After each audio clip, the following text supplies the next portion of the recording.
Hi, I'm Jeff Cuozzo, and I've been working in ministry with Joel Rosenberg and the Joshua Fund for the last 5 years in Israel and the neighboring Arab countries.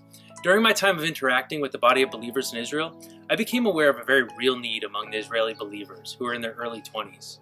This is why we've started the discipleship ministry Tikvah, which means hope in Hebrew. Many young people enter the Israeli Defense Forces having been raised in Israel as believers in Yeshua, Jesus.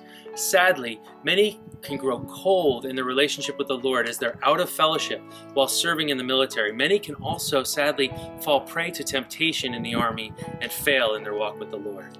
As I've met many of these young people, they remind me of the bruised reeds and the smoking flax that the Lord refers to in Isaiah 42, that He wants to heal and breathe spiritual life back into. As they exit the army, many of these young adults long to leave Israel for a season. They've been in the pressure cooker of the Israeli military, guys for 3 years and young ladies for 2 years. So they're looking for relief and rest. Our heart and vision is to be a place outside of Israel, in Europe, where these young people come for healing and restoration. As I've prayed about this recently, the Lord reminded me of Joseph's story.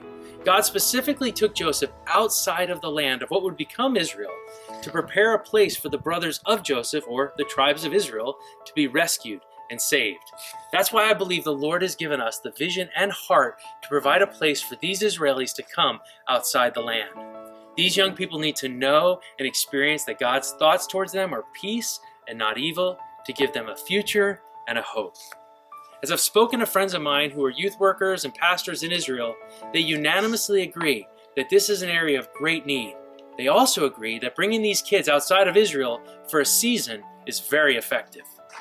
Our heart at Tikvah is that we would be an extension of ministries already established inside Israel for young people. It's a very symbiotic relationship in which different leaders and their families come to share in this ministry here in Europe as well, so that it connects the young people directly back to the land also. One of the key components needed in the lives of these kids is to know the grace of God and the forgiveness they're offered in the Messiah. Like Peter on the shores of the Galilee with Jesus, broken after having failed and wept bitterly, now being healed, restored, and recommissioned by the grace of God, so too, that would be our same heart for these Israelis as they participate in this 3-month discipleship experience in Europe. Thank you very much for listening, and we greatly appreciate your prayer for this ministry. And if you feel led to stand with us by financially supporting the work, we'd be very grateful.